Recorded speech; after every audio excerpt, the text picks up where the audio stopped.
Good afternoon, my Real News Media TV family. Welcome back to the channel for another news update for December 23, 2023. And in the news this afternoon, brothers killed in Spanish Town triple murder. 3 men, including 2 brothers, were shot dead by gunmen during an attack at their home on Margarine Close in Lime Tree Grove, Spanish Town, St. Catherine on Friday night. 2 other men were injured during the incident and have since been admitted to hospital, police said. The dead men have been identified as brothers Ricardo Hyper Clayton, 42, a recording artist from Lime Tree Grove, and Michael Clayton, otherwise called the Itzy, a businessman from the United Kingdom. The third man is 27-year-old Javon Luthean, a studio engineer from Coral Gobbler Drive in Independence City, Portmore, St. Catherine. Reports are that around 10:30 p.m., the 5 men were aboard a white Honda step wagon, which had just pulled up at the gates of the Clayton family home. The men, the police said, were about to exit the vehicle when they were pounced upon by 2 men, both armed with handguns. The men reportedly opened gunfire, hitting everyone in the vehicle. Ricardo ran onto a track beside his house and was reportedly chased and shot by his attackers. Residents and the police rushed all 5 injured men to hospital, where the Clayton brothers were pronounced dead on arrival, and Luthean died while undergoing treatment. The other 2 victims were admitted in serious but stable condition. A motive has not yet been established for the attack, the police said. Son allegedly shot by cop mom dies. A son who was reportedly shot multiple times in the chest by his mother after he allegedly attacked her with a knife has died from his injuries. He has been identified as 19-year-old Tyrone Erskine. The incident reportedly occurred sometime after 9 p.m. on Friday in Ebonyville, Spanish Town in St. Catherine. The mother, who is a police officer, reportedly shot her son 3 times during the alleged attack. It is also understood that shortly after the shooting, a police unit arrived on the scene and the injured person was quickly rushed to the hospital. However, Erskine succumbed to his injuries Friday night. Woman succumbs following St. Anne crash. Residents appeal to drivers to exercise caution. A woman died from injuries sustained in a motor vehicle crash on the Oterius bypass in St. Anne on Friday. The deceased is Raylene Fagan of an Oterius address. Police report that the collision involved a white International motor truck and a white Toyota Probox motor car.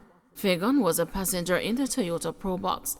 Lawmen say around 11:50 p.m., both vehicles were traveling in opposite directions along the Oterius bypass when the accident occurred. The police were called to the scene and the wounded people were rushed to hospital, where Fagan succumbed. The Oterius police are conducting preliminary investigations. Shanice Mullins, a resident of the area, is pleading with citizens to drive with caution, especially over the Christmas holiday. Come on guys, we must know better by now. Make we try be careful now. The new year soon come. Make we try reach it. No bother with the impatient behavior on the roads. Me know we have a lot of errands to run, but it is better we reach late than not reach at all. Me tired to hear somebody dying on the road almost every day now. It painful, man, she said. Mullins also urged her fellow motorists to obey the police officers and to desist from speeding and overtaking. She encouraged the partygoers to leave their homes early to prevent speeding in an effort to reach their destination in time. Leave out an hour earlier or whatever if you know the road are full of traffic. And we know what you practically become the party parish right now. So just do what you have to do. We all want to enjoy ourselves with our families. So make we do it in a safe way, she said. Her comments were echoed by Ted Roy McKenzie, another resident who said he saw the traffic pile up before finding out about the accident. Me see the traffic and me go check and see what happened. Me have to just shake my head star and say to the driver them drive with more caution, bridging. And one life you have, he said. Since the start of the year, the Road Safety Unit has recorded around 410 road fatalities in 371 crashes. Of that number, St. Anne has recorded 39 fatalities in 37 crashes, in comparison to the 44 fatalities in 34 crashes in the corresponding period last year. St. Mary's security officer charged with the murder of 72-year-old businessman. A 37-year-old security officer from St. Mary has been charged with the murder of 72-year-old businessman Delville, Banbury in January. The police have identified the accused as Rajiv Bentley from Port Maria. In a statement Friday night, the police said Bentley was arrested and charged on Thursday. His court date is being finalized. Banbury from Antiboril in Anota Bay was shot and killed on Chovy Main Road in the parish on January 12.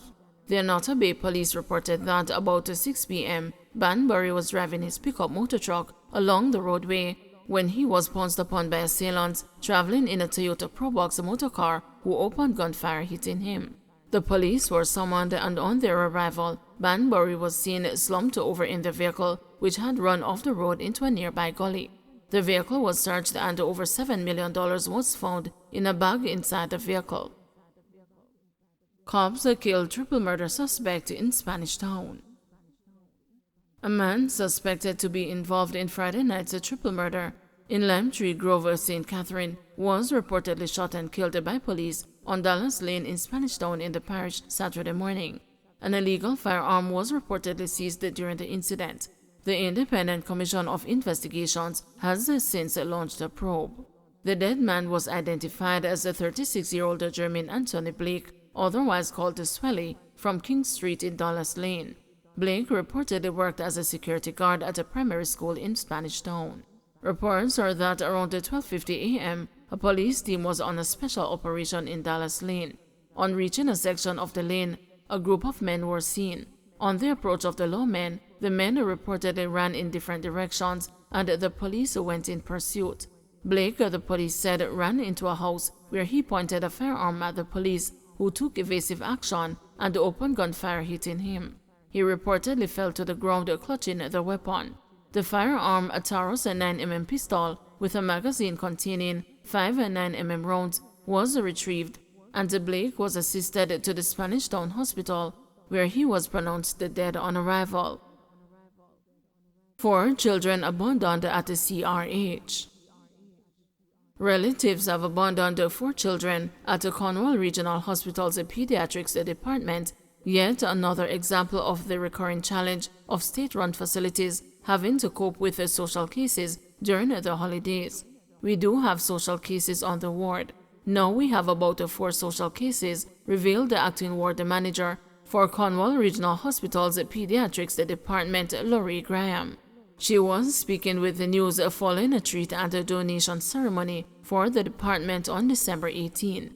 The kids ward can accommodate 27 patients, and the social cases put a strain on its limited bed space. It will be challenging for us. Sometimes it is actually overflowing with pediatric patients, and because the space is not here, we cannot take them as we would want to, explained Graham. While there has not been much said about the children, there is a recurring problem of families leaving or abandoning adult relatives at hospitals across the island over the holidays. In February 2021, Health and Wellness Minister Dr. Christopher Tufton revealed that the government had engaged the services of a lawyer, and the people who abandon their relatives at the public hospitals could be prosecuted in the future. However, after receiving advice from the Attorney General's chambers, Tufton told the news last December that the government was rethinking that decision.